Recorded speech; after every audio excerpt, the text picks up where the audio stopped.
रात को मुझे बहुत बुरा सपना आया। मैं इस सपने के बारे में किसी को बता भी नहीं पाई। मैं बहुत डर कर उठी। जब मेरी नज़र अपनी साड़ी पर पड़ी तो मेरे होश उड़ गए। मुझे लगा जैसे मैंने जो सपना देखा था वह सच हो गया है, लेकिन मुझे पता था कि यह सिर्फ एक सपना था। मैंने तुरंत अपने बेटे के बारे में सोचा। मुझे उसके पास जाने से पहले अपने कपड़े साफ करने थे और नहाना था, क्योंकि मुझे चिंता थी कि मेरे कपड़ों पर क्या लगा था। इसका क्या मतलब हो सकता था? ये कैसे हो सकता है? क्या मेरे कमरे में कोई आया है? मेरे पति को इस दुनिया को छोड़े हुए काफी समय हो गया था। मैं एक विधवा थी और अपने बेटे के साथ रहती थी। पूरा पड़ोस मेरे बेटे के बारे में बात करता था, लेकिन मेरे लिए वह मेरे राजा बेटा था।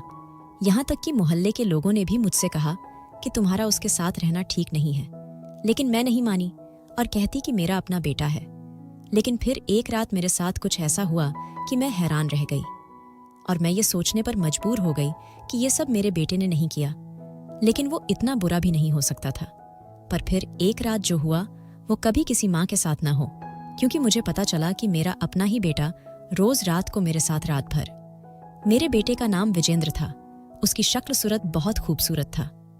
वह कहता था कि सिर्फ एक शक्ल ही अच्छी है मेरे पास, बाकी कुछ नहीं है। बात भी कुछ ऐसी ही थी।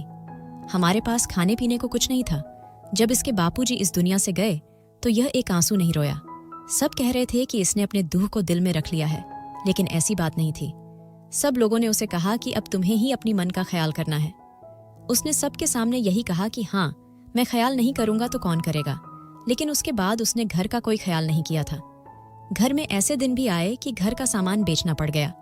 फिर एक दिन वह कहीं से कुछ पैसे ले आया और कहने लगा कि इतने पैसे ही रोज आ जाएंगे। मैंने कहा कि इतने पैसे रोज आएंगे तो हम तो अमीर हो जाएंगे। उसने कहा कि हाँ, कुछ पाने के लिए कुछ खोना पड़ता है। मुझे उसकी यह बात समझ नहीं आई कि उसने ऐसी स्थिति में यह क्यों कहा कि कुछ पाने के लिए कुछ खोना पड़ता है। मेहनत करेंगे तो ही पैसा मिलेगा। पर जब मैं उससे पूछती थी कि वह क्या काम करता है तो मुझे बताता नहीं था। कहता था कि बहुत मेहनत का काम करता हूँ, खून पसीने की कमाई होती है मेरी। मैंने कहा कि ऐसा भी कौन सा काम है बेटा, मुझे तो बता दे, क्योंकि अगर कोई बहुत मुश्किल काम है तो तू बेशक न कर, मैं थोड़े पैसे में भी गुजारा कर लूंगी।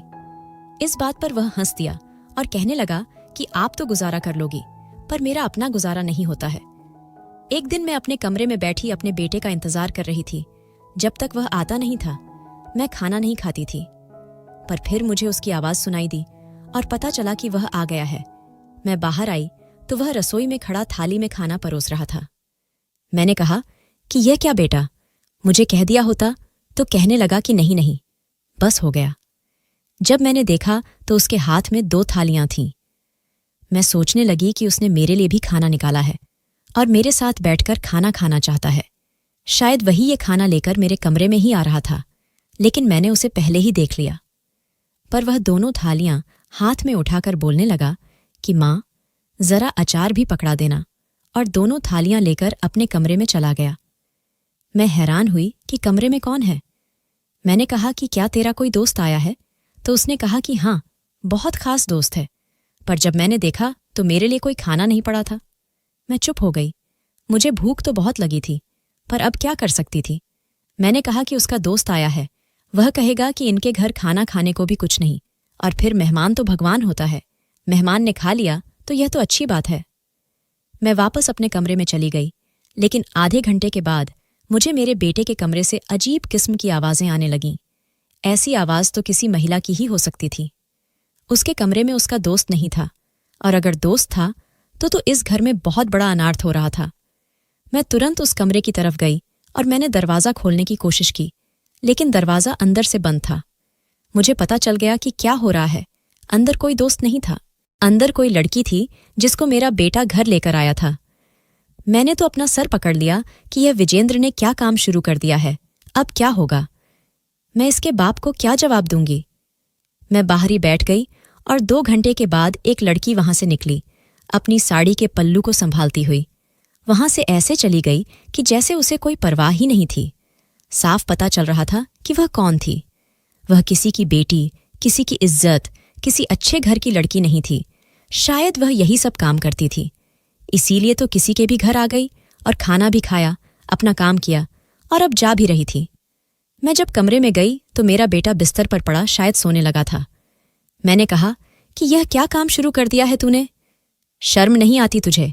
इस घर में खाने को कुछ नहीं है और तू पैसा ऐसे कमा में बर्बाद कर रहा है। तो वह कहने लगा कि किसने कहा मैं पैसा बर्बाद कर रहा हूं? मैं पैसा नहीं बर्बाद कर रहा। मैंने कहा कि अच्छा, वह क्या तेरी दोस्ती जो बिना पैसा लिए ही तेरे घर आ जाएगी? और जिस तरह से वह गई है, पैसे दबाए हुए थे, उसने हाथ में मैंने देख लिया। तो मेरे बेटे ने बड़ी अजीब बात कर दी। उसने कहा कि हाँ, चेंज पैसे थे। मैंने उससे पूछा कि तूने उसको चेंज वापस क्यों किया है, क्या कहना चाहता है? तो कहने लगा कि अम्मा, तुम नहीं समझोगी, आजकल इस समाज में बड़ा कुछ हो रहा है। वह यहाँ मेरी मर्जी से नहीं, अपनी मर्जी से आई थी, और पैसे उसने नहीं कमाए हैं, पैसे मैंने कमाए हैं। जब मैंने यह बात सुनी तो मैं हैरान हुई। मुझे अभी भी समझ नहीं आ रहा था। फिर कहने लगा कि आजकल सब उल्टा पुल्टा हो रहा है। जब मुझे हल्की सी भनक पड़ी कि असल में यह पागल क्या कह रहा था, मैंने तो दोनों हाथों से अपना सर पकड़ लिया। मैंने कहा कि तुम यह क्या कर रहे हो? किस किस्म के काम कर रहे हो? ये वह काम है जो इस समाज में औरतें करती हैं, और उनको भी यह समाज बुरी नज़र से देखता है, और तूने यह काम शुरू कर दिया है, वह भी घर में। कहने लगा, और आपको क्या लगता है पैसे कहाँ से आ रहे हैं जो काम इसने किया था? मुझे इसके मुंह पर थप्पड़ मारना चाहिए था, इसको धक्के देने चाहिए थे, लेकिन मैंने रोना शुरू कर दिया, क्योंकि मैं समझ गई थी कि अगर उसने यह सब कुछ किया है तो बहुत मजबूरी में किया होगा। कोई मर्द अगर यह सब कुछ करता है तो मजबूरी में ही कर सकता है। जिस तरह औरत मजबूरी में करती है, कोई भी ऐसा काम अपनी मर्जी से नहीं करता, चाहे वह मर्द हो या औरत हो। वह कहने लगा, कुछ नहीं हुआ माँ, जैसा तू समझ रही है ऐसा कुछ नहीं है। मेरा तो बड़ा अच्छा समय गुजर गया और पैसे भी बन गए। चल, मैं तेरे लिए खाने को कुछ ले आता हूं। तूने खाना नहीं खाया था ना? मैंने कहा कि मैं खाना नहीं खाऊंगी। तू मेरे सर की कसम खाकर कहो कि तू यह सब कुछ नहीं करेगा। तू मेहनत मजदूरी क्यों नहीं करता है? तू मेहनत मजदूरी कर ले। तू तो इतना हथा कटा है, जवान है, तेरे लिए इतना मुश्किल नहीं होगा, और दिहाड़ी के पैसे भी तो मिलते हैं ना? अब वह ऐसे मुझे देख रहा था कि जैसे मैं उसे लेक्चर दे रही हूं। उसने कहा कि तेरी कसम खाकर कहता हूं कि पहली और आखिरी दफा किया है, दोबारा ऐसा कुछ नहीं करूंगा। मैं तेरे लिए कुछ खाने को ले आता हूं, और तू बार बार मेरा सिर न मार और ऐसी बातें नहीं कर। मेरे सर में दर्द हो रहा है। तू अच्छी सी चाय बना ले, मैं कुछ लेकर आता हूं। उसने मेरे सर की कसम खाकर वादा किया था, तो मुझे यकीन हो गया कि दोबारा ऐसा कुछ नहीं करेगा। लेकिन अब भी मेरा दिल काबू में नहीं आया था। सोच सोच कर मुझे रोना आ रहा था। जब तक मेरा पति जिंदा था तब तक इस घर में ऐसा कुछ नहीं हुआ, लेकिन घर से एक मर्द गया था तो क्या हुआ? घर में दूसरा मर्द भी तो था। फिर यह इस तरह की हरकतें क्यों कर रहा था? हम पर कोई कर्ज नहीं था, हम गरीब थे, लेकिन हमने किसी से 1 रुपया भी नहीं लिया था। घर में 2 ही लोग थे। घर के मालिक ने भी हमें कभी तंग नहीं किया था। वह तो इस देश में होता ही नहीं था। कभी उसे पैसे दे देते थे तो ले लेता था, वरना उसने इस 2 कमरे के घर का क्या करना था? उसे पता था कि अगर एक बार हम इस घर से निकल गए तो फिर इस घर में कोई रहेगा भी नहीं, और यह घर खंडहर बनकर टूट जाएगा, क्योंकि जिन घरों में कोई नहीं रहता उनके साथ यही होता है। इतने तो मसले नहीं थे हमारे, इतनी तो कोई बात नहीं थी कि मेरे बेटे को यह सब कुछ करना पड़ता। मैं रात तक इस बारे में सोचती रही, और फिर जब मैंने उसे बार बार कहा तो उसको गुस्सा आ गया। उसने कहा कि खुद ही तो बिका हूं ना, अपना ही सौदा किया है, और क्या आपको बेचना? बोलते बोलते उसकी जबान रुक गई। शायद वह गुस्से में ऐसी बात करने लगा था जो उसे नहीं करनी चाहिए थी, लेकिन शुक्र है कि वह चुप हो गया था। मैंने कहा कि अब मैं इस बारे में कोई बात नहीं करूंगी, लेकिन तू भी ऐसा कुछ नहीं करेगा, नहीं तो मेरा मरा हुआ मुंह देखेगा। उसके बाद मैं देख रही थी कि मेरा बेटा सारी रात जाग रहा था। अगले दिन मुझे कहने लगा कि माँ, तू घर पर खाना न बनाया कर। मैंने कहा कि क्या मतलब? कहने लगा कि घर पर खाना बनाने में बहुत ताम झाम लगता है, गैस लगती है, तेल लगता है, सब्जियां लगती हैं, आटा, दाल, चावल लगते हैं, इतना कुछ लाना पड़ता है, फिर कहीं जाकर थोड़ा सा खाना बनता है। मैंने कहा कि बात तो तेरी ठीक है, लेकिन अगर घर पर खाना नहीं बनाऊंगी तो क्या होगा? तो वह कहने लगा कि मेरा एक दोस्त है, उसने एक होटल बनाया है। वह कहता है कि थोड़ा बहुत खाना तो यूं ही बच जाता है, तो हम फेंक देते हैं, तुम लोगों को दे दिया करेंगे, 2 लोगों का खाना होगा। मैं ले आया करूंगा, हमारे पैसे भी बचेंगे और तुझे भी मेहनत नहीं करनी पड़ेगी। मैंने कहा कि बात तो तेरी ठीक है, लेकिन रोज रोज बाहर का खाना खाने से तबीयत खराब हो जाएगी बेटा। तो वह कहने लगा कि नहीं, वह खाना बिल्कुल घर जैसा बनाता है, बस खाना मैं ले आया करूंगा। अब मेरा बेटा ही खाना लेकर आता। सुबह हम लोग चाय पी लेते, बाकी दोपहर को भी वही खाना लाता और रात को भी। खाना भी बहुत अच्छा होता था और बहुत सारी चीजें होती थीं। ठीक कह रहा था मेरा बेटा, अगर इतनी सारी चीजें घर में बनाते तो बहुत खर्चा हो जाता और फिर अच्छा खाना खाकर मुझे ऐसे नींद आती कि मुझे पता ही नहीं चलता था कि मैं कहाँ हूं। सच कहते हैं कि इंसान का पेट भरा हो तो उसे बहुत अच्छी नींद आती है। सुबह उठती थी तो बदन टूटने लगता था। शायद ज्यादा सोने की वजह से मेरे शरीर में दर्द हो रहा था, क्योंकि मुझे कभी भी इतना आराम करने की आदत नहीं थी। अब घर में न तो मुझे खाना बनाना होता था, न ही कोई और काम होता था। पूरा दिन भी आराम में गुजर जाता और पूरी रात में ऐसी नींद आती कि मैं हैरान रह जाती कि मुझे आज तक ऐसी नींद नहीं आई। बार बार अपने बारे में सोचती थी। मेरी जिंदगी में बड़ी बुरी थी। जवानी में ही मेरे माँ बाप ने जबरदस्ती मेरी शादी करा दी। कहते थे कि बाद में अच्छा रिश्ता नहीं आएगा, अभी लड़की जवान है तो अच्छा रिश्ता मिल जाएगा। लेकिन रिश्ता अच्छा नहीं था। मेरा पति मेरे साथ बिल्कुल भी अच्छे से नहीं रहता था। मुझ पर हाथ उठाता था, झपड़ तो ऐसे मारता था कि जैसे मजाक कर रहा है। कभी कभी तो बिना वजह ही मार जाता था। और फिर उम्र में भी मुझसे बहुत बड़ा था। मुझे लगा कि मेरी उसके साथ जिंदगी गुजर रही है, वह मेरी सजा है। लेकिन मेरी सजा तो तब शुरू हुई जब मैं जवानी में ही विधवा हो गई। और अब क्या, खाना पीना तो चल रहा था, पर पूरा दिन इस घर में अकेली बैठी रहती थी। कभी सोचती थी कि विजेंद्र की शादी करवा देती हूं तो घर में एक बहू आ जाएगी, छोटे छोटे पोते आ जाएंगे। पर मेरे अंदर जो दिमाग था वह एक दादी का नहीं था। अब भी तो मैं खुद जवान थी, पर यह भी तो नहीं कर सकती थी कि किसी और से शादी कर लेती।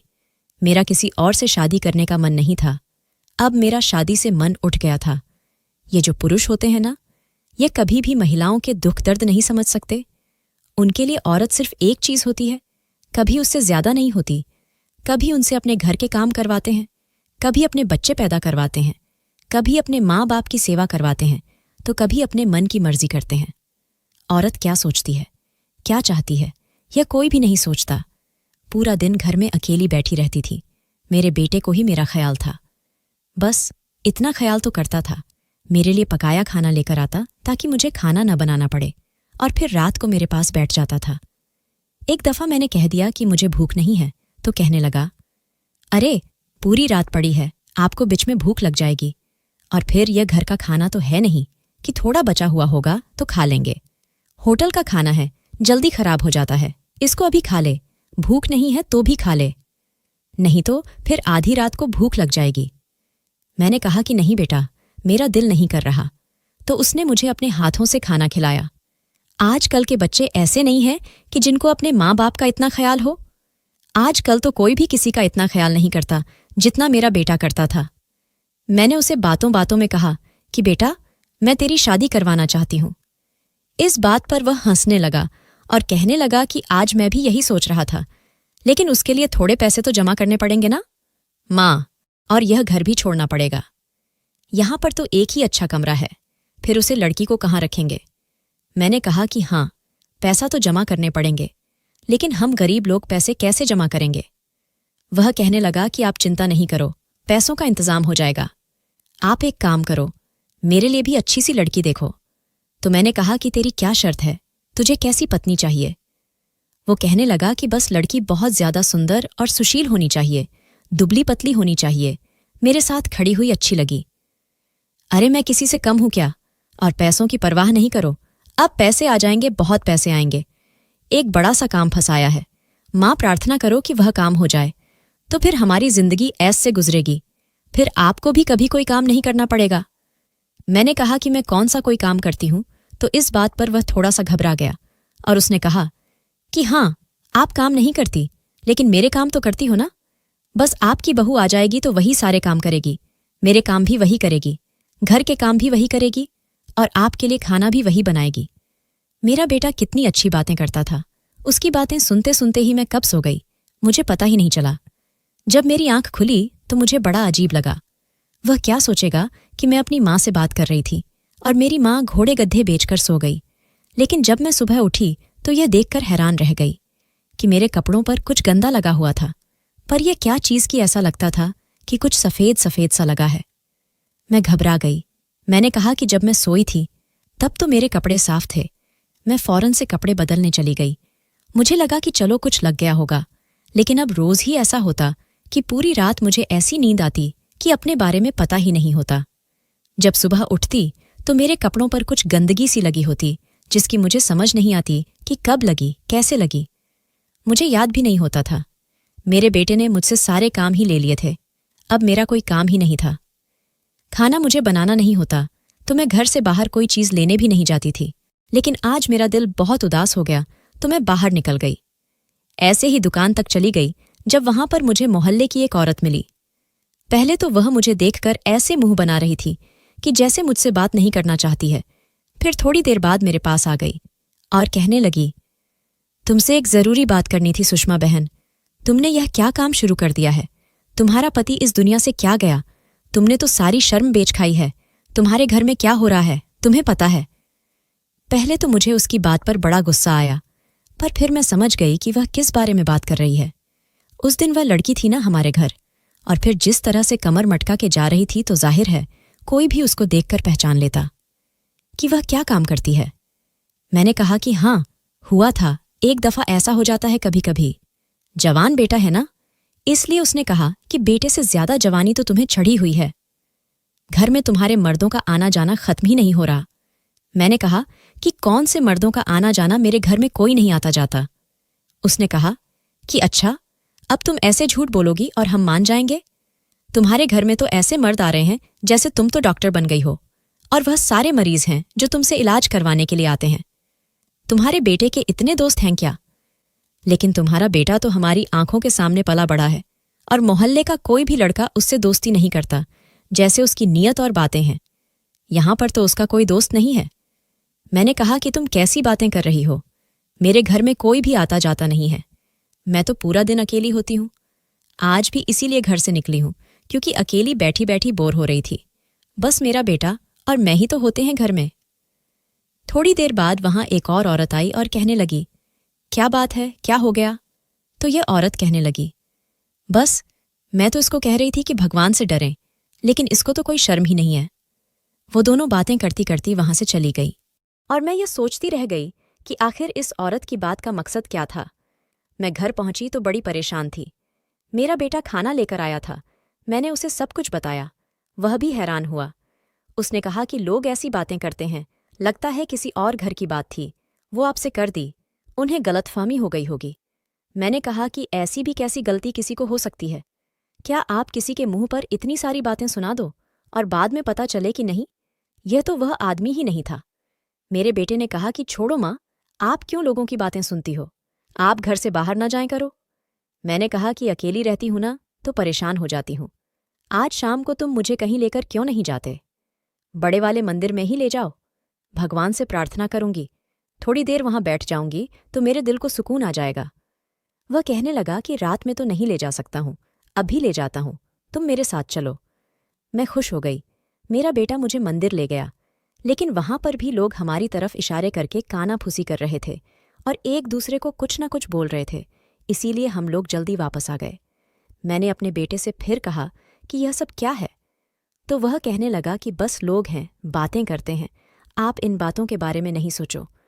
मैं आजकल घर का कोई काम नहीं करती थी, फिर भी मेरे शरीर में दर्द रहता था।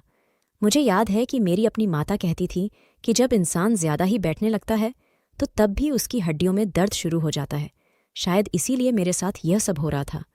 मेरी कमर में और टांगों में बहुत दर्द हो रहा था। मुझे बहुत ज्यादा नींद आती थी। मुझे अपने कमरे से एक ऐसी चीज मिली कि मेरी यह सोच बदल गई कि कुछ ठीक नहीं है।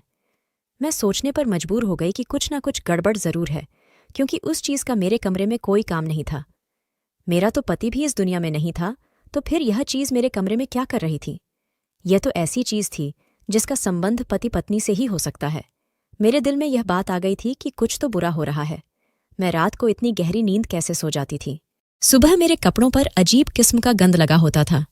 मेरा बेटा मुझे कहीं जाने नहीं देता था, और लोग कहते थे कि मेरे घरों में मर्दों का आना जाना है, जबकि मुझे तो याद भी नहीं कि घर में कोई मर्द आया था या नहीं। ये सारी बातें किस तरफ इशारा कर रही थीं? क्या था जो अजीब हो रहा था? कहीं मेरा बेटा फिर से कोई ऐसी हरकत तो नहीं कर रहा था जो उसे नहीं करनी चाहिए थी, लेकिन फिर भी इसमें मेरी तबीयत क्यों खराब हो रही थी? इसका मतलब कि इस घर में जो कुछ हो रहा था उसका ताल्लुक मुझसे ही था और मुझे ही पता लगाना था। मैंने सोच लिया कि मुझे क्या करना है, पर मैं अभी से ही बहुत परेशान हो गई थी। एक दिन मैंने अपने बेटे को किसी से फोन पर बात करते हुए सुना। वह कहने लगा कि मेरी तो अक्ल मारी गई थी जो मैंने उस दिन वह काम किया था। मेरी माँ के काम मर्दों के करने के नहीं होते, उसमें मेरा कुछ नहीं जा रहा था और मुझे भी पैसे मिल रहे थे, लेकिन अगर उस टाइम में अपनी माँ की बात पर गौर नहीं करता तो अब तो मैं उसी काम की तरफ लग जाता। जब मैंने अपने बेटे की ये बात सुनी तो मैंने भगवान का शुक्र अदा किया कि कम से कम मेरी बेटे को ये बात समझ आ गई। लेकिन इसके बाद जो अगली बात उसकी जुबान से निकली थी वो मेरी जुबान बंद कर देने के लिए काफी थी। वह कह रहा था कि जब घर में ही पैसे कमाने का एक जरिया मौजूद है तो मुझे अपनी जवानी खराब करने की क्या जरूरत थी। मुझे मेरी माँ ने सही मशवरा दिया। अब मेरे पास इतने पैसे हैं कि मैं जल्द ही एक बहुत बड़ा घर लेने वाला हूं। मैं यह सुनकर हैरान रह गई कि मेरे बेटे के पास इतने पैसे कहाँ से आ सकते हैं, और वह ऐसे क्यों कह रहा है कि घर में ही पैसे कमाने का जरिया था। मैं तुरंत उसके कमरे की तरफ गई और कमरे की तलाशी लेने लगी। जब मैंने अलमारी खोली तो सामने का नज़ारा देख के हैरान रह गई। उसकी अलमारी में तो बहुत सारे पैसे पड़े थे। इतने ज्यादा पैसे मैंने अपनी पूरी जिंदगी में कभी नहीं देखे थे। शायद 8 से 10 लाख तो होंगे ही। लेकिन मेरा बेटा इतने सारे पैसे लेकर कहाँ से आ रहा था? वह तो कहता था कि मैं बड़ा गरीब हूं, मैंने तेरी बात मान ली है, मैं तो मजदूरी करता हूं, खाना भी बाहर से लाता हूं। फिर ये सारे पैसे कहाँ से आए थे? मैंने सोच लिया कि मुझे क्या करना है। एक दिन वह दोपहर को बाहर से खाना लेकर आया तो मैंने खाना खाने से इनकार कर दिया। कहने लगा कि खा लेना माँ, क्यों नाराज हो क्या? मैंने कहा कि मुझे भूख नहीं है, रात को तो भूख लगेगी ना। जिस तरह से वह बात करके गया था मैं हैरान रह गई थी। उसे मेरी कोई परवाह नहीं थी, लेकिन खाना वह मुझे अपने हाथों से खिलाया करता था। अगर मैं कहती कि मैंने नहीं खाना तो जिद करता। आज भी मैंने सोचा था कि मैं खाना नहीं खाऊंगी, लेकिन अब मैंने समझ लिया कि मुझे जिद नहीं करनी बल्कि कुछ और करना है। मैंने उसके सामने वह खाना अपनी प्लेट में तो डाल दिया, लेकिन जब वह अपने मोबाइल की तरफ बिजी था तो मैंने इस तरह से एक्टिंग की कि जैसे मैं खाना खा रही हूं, पर असल में मैं वह खाना नहीं खा रही थी।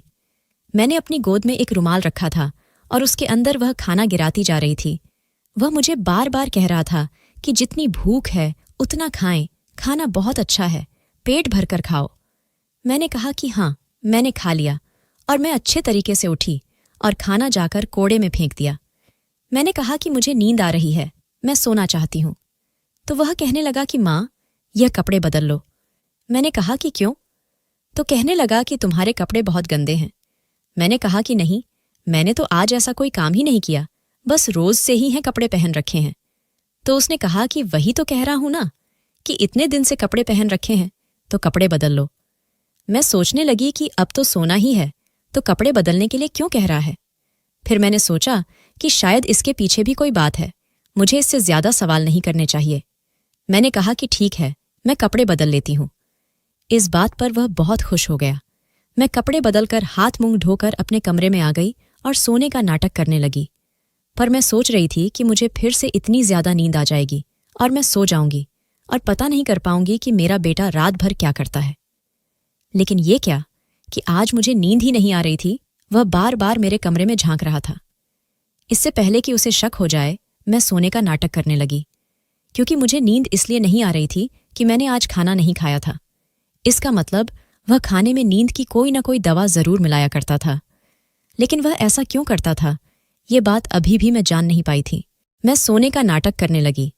थोड़ी देर के बाद वह मेरे कमरे में दाखिल हुआ और आकर मेरे साइड पर लेट गया। मैं सोचने लगी कि यहां पर क्यों सो रहा है, जबकि यह तो अपने कमरे में सोता है। मैं बिल्कुल भी नहीं हिल रही थी, सोने का नाटक कर रही थी, लेकिन असल में जाग रही थी और उसकी आवाज और उसकी हरकत से यह महसूस करने की कोशिश कर रही थी कि वह क्या कर रहा है। थोड़ी देर के बाद उठकर वहां से चला गया और फिर वापस आ गया। फिर दरवाजे पर दस्तक हुई और उसने जाकर दरवाजा खोल दिया। कोई और आदमी घर में दाखिल हुआ और वह भी कमरे में आ गया। अब वह दोनों आपस में कुछ बातें करने लगे, हंसने लगे, मजाक करने लगे और शराब भी पीने लगे। पर वह आदमी कौन था, मैं उसको उसकी आवाज से पहचान नहीं पा रही थी। मेरा बेटा उसे कहने लगा कि पहली बारी तेरी। बस यह सुनने की देर थी कि मैं अचानक से उठी और मैंने चिल्लाना शुरू कर दिया। वह दोनों भी हैरान रह गए और मैं घर से भाग गई। मैं बस भाग रही थी। मुझे नहीं पता कि मैंने यह फैसला इतनी जल्दी कैसे कर लिया कि मुझे भागना ही है। भागते हुए मैं सीधा पुलिस स्टेशन चली गई और उनको सब कुछ बता दिया। वह लोग भी हैरान थे। उन्होंने मेरे बेटे को पकड़ लिया और उससे सब कुछ उगलवाया और सुबह जो कहानी सामने आई वह यह थी कि मेरा बेटा मेरी बोली लगाता था, मुझे बेच रहा था, अपने दोस्तों को बुला लिया करता था। जब मैं सो जाती थी तब उसके बाद यह सब कुछ होता था। मुझे बेच बेच के ही उसने वह लाखों रुपये जमा किए थे। मैंने अपने बेटे पर केस कर दिया और अब वह पुलिस के पास था। मेरे जो थोड़े बहुत रिश्तेदार थे उनको मेरा एहसास तो नहीं था, लेकिन तमाशा देखने और कहानी सुनने के लिए वह मेरे पास बैठे थे। अब मुझे कहने लगे कि तुम्हें तो पहले ही कहा था कि तुम्हारे इस लड़के के साथ इस एक घर में रहना ठीक नहीं है। तुमने इसे औलाद की तरह पाला जरूर है, लेकिन यह तुम्हारा अपना खून नहीं है। यह तो तुम्हारे पति का बेटा था ना? मैंने कहा कि हाँ, मैं तो भूल ही गई थी कि विजेंद्र मेरा सौतेला बेटा है। मैंने उसको अपने बेटे की तरह पाला था। हाँ, वह मेरा सौतेला बेटा था। जब मेरी शादी बड़ी उम्र के आदमी से की गई थी तो उसको पहले से एक 15 साल का बेटा था और वही विजेंद्र था। लेकिन उसके बाद से मैंने उसे अपनी औलाद की तरह, अपनी संतान की तरह पाला था। क्योंकि मेरा बेटा बुरी नीयत का आदमी था, क्योंकि उसका बाप भी ऐसा ही था। मुझे लगा था कि मेरी छात्र छाया में रहकर शायद वह बदल गया है, लेकिन ऐसा कुछ नहीं हुआ था। तभी तो वह एक नीच और गंदा काम कर रहा था। लेकिन फिर जब मैंने उसे रोका तो उसने सोचा होगा कि यह तो मेरी कुछ नहीं लगती, क्यों ना इसी को इस्तेमाल करूं। और मैं समझ रही थी कि वह सही रास्ते पर आ गया है, लेकिन असल में वह यह सब कुछ कह रहा था। मेरे साथ इतना बुरा हुआ कि मैं बता नहीं सकती। जब हॉस्पिटल गई तो पता चला कि मैं मां बनने वाली हूं, लेकिन बच्चा किसका था यह मुझे नहीं पता था। मेरी जिंदगी बहुत बुरी होगी। कुछ लोगों ने मेरा साथ दिया, कुछ ने नहीं दिया। मुझे अपने लिए खुद ही मेहनत करनी पड़ी। मैंने बहुत मेहनत की। मुझे सबने कहा कि इस बच्चे को गिरा दो, लेकिन मैंने ऐसा नहीं किया। मैंने उसे बच्चे को पैदा किया। वह एक बेटा ही था और अब मैं उस बच्चे को पाल रही हूं, क्योंकि मैं नहीं चाहती कि वह फिर से एक विजेंद्र बन जाए, क्योंकि उसको भी तो उसकी अपनी मां छोड़कर चली गई थी। मैं इस बच्चे को पालना चाहती हूं और यह साबित करना चाहती हूं कि सब मर्द बुरे नहीं होते। मैं इसे एक अच्छा इंसान बनाऊंगी और यह मेरी जिंदगी का आखिरी सहारा भी तो है, वरना मेरे पास क्या है मुझे नहीं पता। इसका बाप कौन है? मेरे लिए यह जिंदगी बड़ी मुश्किल है। राजू मुझसे बहुत सी बातें करता है। मैंने वो मोहल्ला छोड़ दिया। मैं कहीं और चली गई और सबसे झूठ बोलती हूँ कि मेरा पति इस दुनिया में नहीं है। मैं एक विधवा माँ हूँ और अपने बच्चे को पाल रही हूँ, इसलिए इस नए इलाके के लोग मेरे खिलाफ इतनी बातें नहीं करते। लेकिन डर लगा रहता है कि कहीं मेरा गुजरा हुआ कल मेरे सामने आकर न खड़ा हो जाए। अब वह बच्चा 2 साल का हो गया है और इस बात को 2.5 साल का वक्त गुजर चुका है। विजेंद्र पुलिस से छूट गया था, क्योंकि मैं केस लड़ने के लिए वहां पर नहीं थी। उसे वैसे भी छूट जाना था। उसके बहुत से दोस्त थे जिसने उसको बचा लिया। मैं उसकी शक्ल भी नहीं देखना चाहती। मैंने सब भगवान पर छोड़ दिया है। भगवान ही मेरा साथ देगा और बुरे के साथ बुरा होगा। इस कहानी को सुनने के बाद विजेंद्र के बारे में आप क्या कहना चाहते हैं? कमेंट करके ज़रूर बताना।